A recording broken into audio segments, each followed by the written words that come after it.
بناوي خداي قورو مهربان من موفق حسين محمد ناسراو بدكتور موفق هناري كانديدي جمارة سيزدا لسر لستي جمارة 147 كۆمەڵی دادگەری کوردستان لە بازنەی هەولێر خۆم کاندید کردووە و پەیامم بۆ دەنگدەران و هاوڵاتیانی خۆشەویستی کوردستان کار دەکەم بۆ ئەوەی چاودێری بەرپرسە باڵاکانی دام و دەستگاکانی حکومەت بکەم ئایا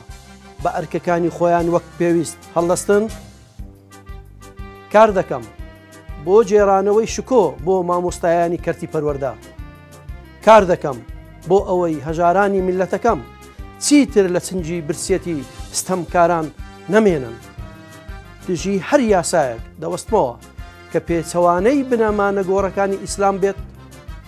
دەبم بە پارێزەری شوناس و بەها بەرز و باڵاکانی کۆمەڵگەی کوردەواری دژ دەوەستمەوە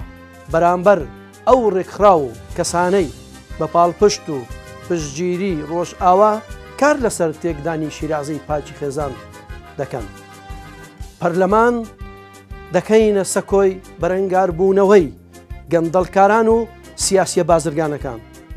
بە پشتیوانی خودای گەورە پاشان بە متمانەی ئێوەی خۆشەویست گۆڕانکاری بەڕێوەیە